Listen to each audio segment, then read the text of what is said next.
The First Omen Review. A great evil summons and takes over the house of God. This is The First Omen, directed by Arkasha Stevenson. This is your review of The First Omen, I should say, by Arkasha Stevenson from RunersRock.com, which is a website dedicated to all things entertainment, including supporting Extra Life and also StackUp.org, military video game charity, a video game charity that supports the troops and civilians through fighting mental health stigma through the power of games.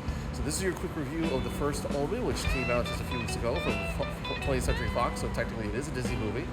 And I am pleased to say that this is a really, really strong, solid horror thriller that is on its own pretty good.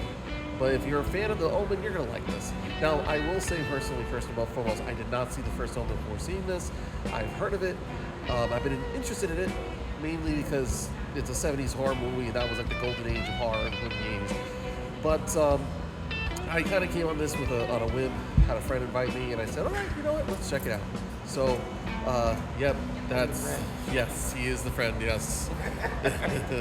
Mac Lahasi of Team Rockaset, ladies and gentlemen. But anyway, so how was it? So first, what I really liked about it was a very good, straightforward horror thriller, religious mystery.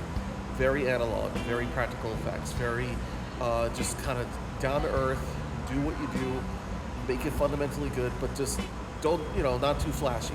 There's very minimal CGI in this. Really, honestly, the only CGI we get is like towards the end. Everything else is just really, really good. Practical effects, good camera work, and good costuming. And the main lead, Nell T, I think that's her name, is, if I got her name, I'm sorry. She is Margaret, so she shows up at the church, doing her thing, and she slowly starts to uncover a very dark conspiracy within. And she does a really good job being a really good lead.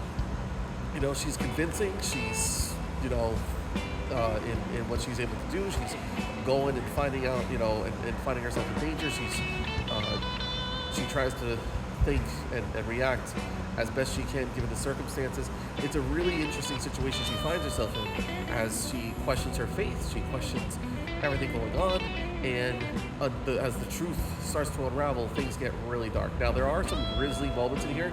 I'm going to warn everybody, actually, which I probably should have done at the beginning of the review. If you have arachnophobia, yeah, you might want to.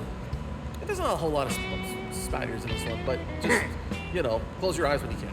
And there are some other scenes that they're going to probably make your guts twirl a little bit. But the they nice were thing awesome. Yeah.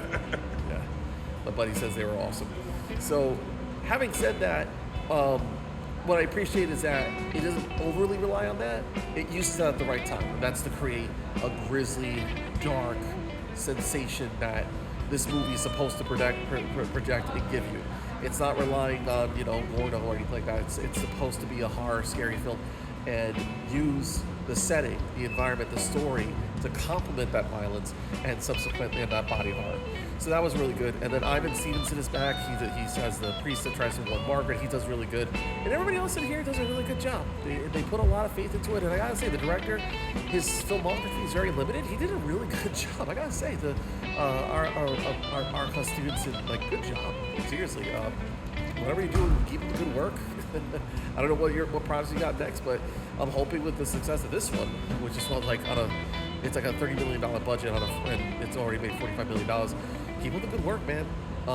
Having said that, this is a definite recommend for me, and this is saying something. I'm not the biggest horror fan out there, but definite recommend for me. I'm probably gonna go home and watch The First Omen and maybe even play Doom or something. And I'll. It was 6 out of 6 stars. Okay, yeah, I think he pretty much, yeah, I can't get over it. I can't top that. So, having said that, the next movie is probably going to be The Apes, Kingdom of the Planet of the Apes next week. Well, not next week, but the week after. May 1st, AMC is going to have an early screening, so we'll check that out. And then Star Wars Episode 1, The Phantom Menace, is re-releasing on May 3rd. I already got tickets for 7 p.m. You better snatch them up because I just checked, and they're going by real quick. Anyway, The First Omen's a big recommend for me. Signing out. It's a Sunday night. Got work. Make it a good work week. And be sure to visit your church. Maybe pray. Maybe I don't know. Or if you want to do the Doom guy thing, make sure you got your double barrel shotgun with you at all times. Have a good one.